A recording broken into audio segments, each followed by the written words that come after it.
अस्सलाम वालेकुम नाज़रीन, आप देख रहे हैं हमारा चैनल लर्निंग विद वसीम।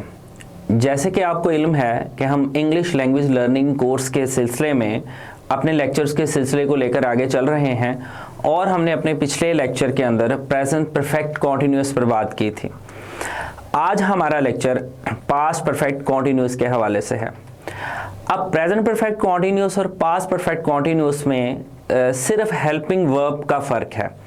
अगर मैं दोनों ज़मानों के फ़िक्रों का कंपैरिजन करूं तो आपके सामने मैं दो फ़िक्रे बोल देता हूं कि वो सुबह से वर्जिश कर रहा है, और अगर मैं इसी को पास्ट परफेक्ट कॉन्टिन्यूस में लेके जाऊं तो ये बन जाएगा कि वो सुबह से वर्जिश कर रहा था।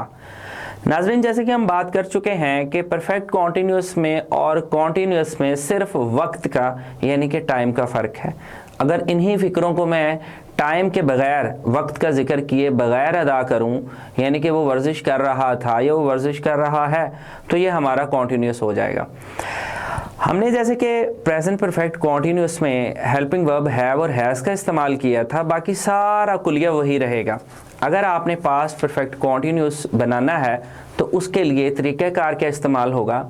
सबसे पहले आप सब्जेक्ट लगाएंगे, फिर आप हैड बीन लगाएंगे, फिर आप वर्ब की पहली फॉर्म लगाएंगे, साथ आईएनजी लगाएंगे, उसके बाद रिमेनिंग पार्ट हो जाएगा जो एडवर्ब भी हो सकता है और ऑब्जेक्ट भी हो सकता है। उसके बाद हम सिंस या फॉर का जिक्र करेंगे। इस पर हम तफसीलन पिछले लेक्चर में गुफ्तगू कर चुके हैं कि सिंस का जिक्र किसके साथ करना है और फॉर का जिक्र किसके साथ करना है, और आखिर में हम वक्त दे देंगे। तो ये वाला फ़िक्रा जो मैंने आपके सामने बोला है कि वो सुबह से वर्जिश कर रहा था, अगर हम इसको अंग्रेज़ी में यानी इंग्लिश में ट्रांसलेट करें तो ये बनेगा he had been taking exercise since morning. अब मॉर्निंग के साथ हम सिंस लगाएंगे चूँकि ये हमारा फिक्स्ड पॉइंट ऑफ टाइम है। अच्छा नाज़रीन, जैसे आपको पता है कि अगर हमने फ़िक्रों का नेगेटिव बनाना हो तो हम हेल्पिंग वर्ब के साथ नॉट लगा देते हैं, और अगर हमारे पास कंपाउंड हेल्पिंग वर्ब्स हों तो हम उनके दरमियान में नॉट लगा देते हैं। अगर हम इसी फ़िक्रे का नेगेटिव बनाएंगे तो ये कुछ इस तरह से बनेगा कि he had not been taking exercise since morning.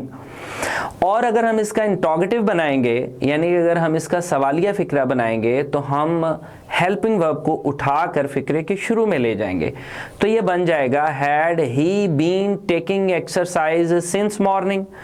और इसी तरीके से अगर हम इसका इंटरोगेटिव नेगेटिव यानी सवालिया मनफी फ़िक्रा बनाएंगे तो हम इंटरोगेटिव वाले फार्मूला में सिर्फ सब्जेक्ट के बाद नॉट लगा देंगे तो हमारा मकसद हासिल हो जाएगा।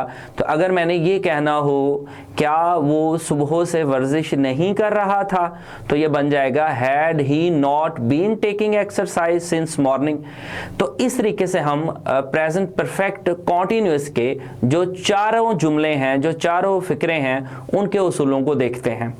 तो नाज़रीन, आपके साथ पहले भी बात हो चुकी है कि हमारे पास जो परफेक्ट कॉन्टिन्यूस फ़िक्रे हैं इनके साथ पैसिव वॉइस नहीं बनता, लेकिन स्टेटिव में ये इस्तेमाल हो जाते हैं। स्टेटिव में कैसे इस्तेमाल हो जाते हैं कि अगर मैं हैड बीन का जिक्र करूं तो मैं इसके साथ स्टेटिव का जुमला बना सकता हूं। मिसाल के तौर पर वो 10 साल से यहाँ डॉक्टर था। अगर मैं ये कहूँ कि वो एक डॉक्टर था तो ये बनेगा ही वॉज अ डॉक्टर।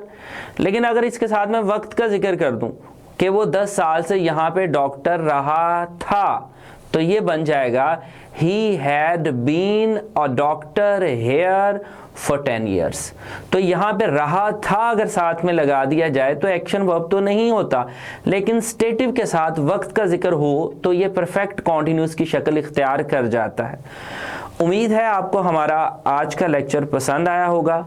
हमारे चैनल को सब्सक्राइब करना ना भूलिएगा, बेल आइकन को प्रेस कर दीजिएगा ताकि आपको हमारी आने वाली तमाम वीडियोस बर वक्त पहुँच सकें। अगले लेक्चर में फिर मुलाकात होगी। अपना ख्याल रखिएगा। बहुत शुक्रिया।